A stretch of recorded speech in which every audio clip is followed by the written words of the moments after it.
Top quality और consistent performance के लिए सिर्फ सिल्वर पंप नाम याद रखना। હોસ્પિટલ તંત્રની ઘોર બેદરકારી સામે આવી। હોસ્પિટલમાં રખડતા ઢોર અને શ્વાન જોવા મળ્યા। રખડતા પશુઓથી દર્દી અને તેમના સંબંધીઓમાં ભય। હોસ્પિટલના ઇન્ચાર્જ સુપ્રિન્ટેન્ડન્ટે લૂલો બચાવ કર્યો। હોસ્પિટલમાં એક જ પગી હોવાથી પહોંચી વળાતું નથી। પાછળ બિલ્ડિંગનું કામ ચાલતું હોવાથી ઢોર ઘૂસી જાય છે।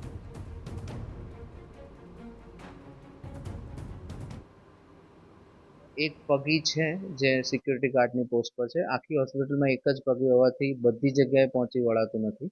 ઉપરાંત પાછળ નવું બિલ્ડિંગનું કન્સ્ટ્રક્શનનું કામ ચાલુ હોવાથી એ ગેટ બી તોડી નાખેલ છે। ત્યાંથી બી રખડતા ઢોર એન્ટર થઈ જાય છે।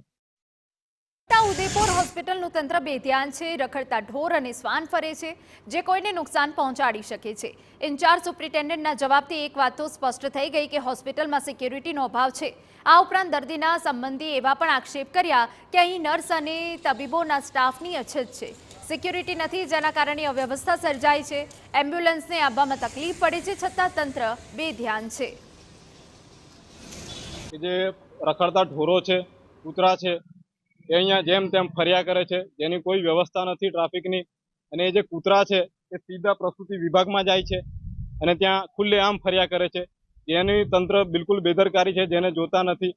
સ્ટાફની કમી છે, નર્સિંગ સ્ટાફની કમી છે, ડોક્ટર્સની કમી છે, પ્લસ કે અહીંયા 108 આવે છે, અહીંયા ટ્રાફિક છે, 108 ઘૂસશે કેવી રીતના, એની કોઈ બિલકુલ કોઈ સિક્યુરિટી નથી।